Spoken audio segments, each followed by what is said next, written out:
Bonjour Frédéric Ancel.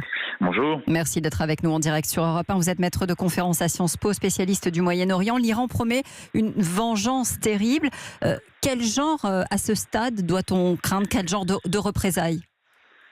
Certainement pas des représailles massives. Les Iraniens ont à la tête de leur régime des fanatiques, et lui en était un d'ailleurs, Soleimani, mais pas des imbéciles.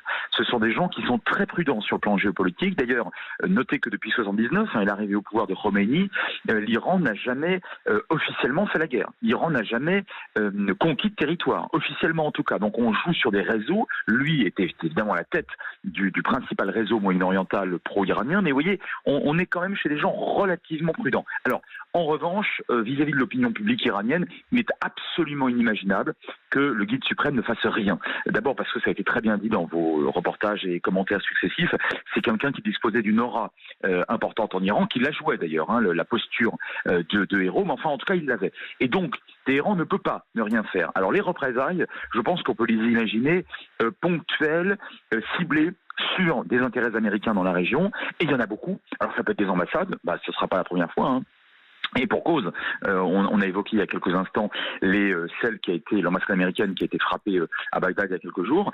Ça peut être des ressortissants américains, pas forcément des soldats d'ailleurs, mais des commerciaux. Ça peut être des touristes dans la région au sens large du terme, mais de toute façon des cibles américaines, voire des cibles situées sur le sol américain. Ça, c'est pas inimaginable. En revanche, ce qui est difficilement imaginable, c'est la montée en puissance d'un conflit apocalyptique comme le prévoient certains.